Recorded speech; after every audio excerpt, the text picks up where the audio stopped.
avec un cœur meurtri, beaucoup de consternation, d'affliction, que nous avons appris le décès de notre président, qui au départ d'ailleurs, ce qu'on craignait, c'était éviter ce genre de situation.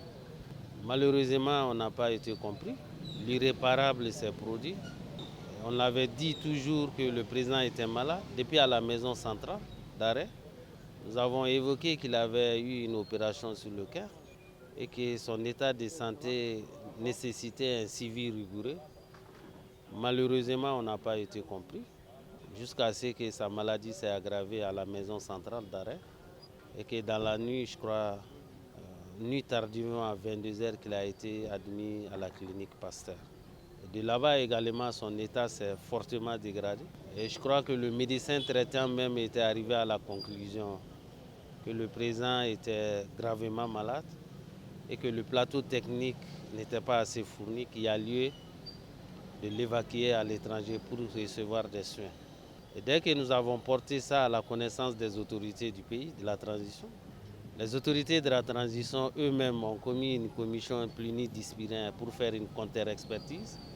Et le rapport de contre-expertise a prouvé à suffisance que son état était très fragile et gravement malade. Ils sont arrivés à la même conclusion que le rapport commis par le médecin traitant. Donc les médecins même de la clinique Pasteur également ont fait le constat qu'ils sont arrivés au seuil de leurs compétences et que son état nécessite une évacuation. Et ils ont fait de tous ceux qui sont à leur pouvoir et qu'il y a lieu de l'évacuer. Et à sa suite, nous-mêmes, nous avons entrepris des démarches auprès de beaucoup de personnalités. Nous avons même allé jusqu'à tenir un sitting devant la Cour suprême demandant son évacuation. Après ça, nous avons organisé des séries de conférences de presse pour demander. Sa femme récemment a fait une sortie en adressant une lettre ouverte à Assimi. Malgré toutes ces démarches, tous ces cris de cœur sont restés sans réponse. Alors nous sommes dit que c'est un présumé innocent. Et lui-même étant sur le lit de l'hôpital, il a toujours dit qu'il souhaiterait que toute la lumière soit faite sur cette affaire une fois pour toutes, pour que lui, sa famille et sa famille politique, famille biologique et politique, qu'on chasse la vérité une fois pour toutes, et que lui, il a certainement des choses également, sa part de vérité à dire, et que de toute façon, la justice sera faite. Il se met à la disposition de la justice. S'il pouvait, il pouvait ne pas répondre convocation et quitter le pays, mais c'est un homme de conviction. Il a toujours dit qu'il n'a rien à se reprocher par rapport à ce dossier.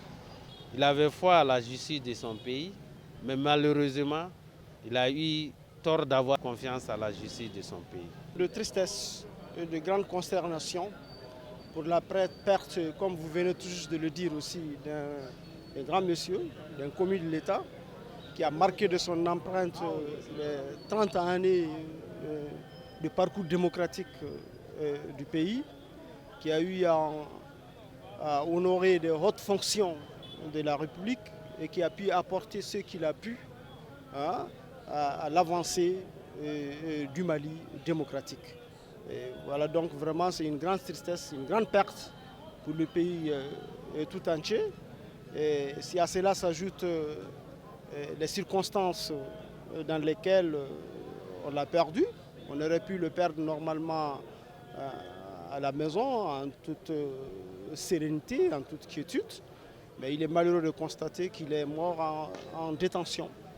Donc vraiment cela en rajoute davantage à la tristesse et à la consternation. Voilà l'esprit qui m'anime en tant que Malien tout court, en tant que citoyen malien, mais aussi en tant que confrère.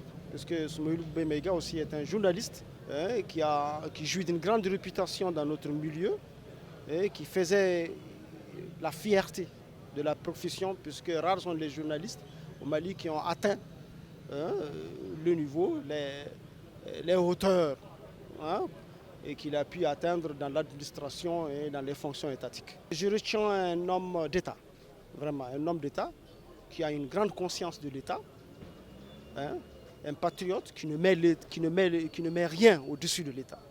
Voilà ce que je retiens de lui.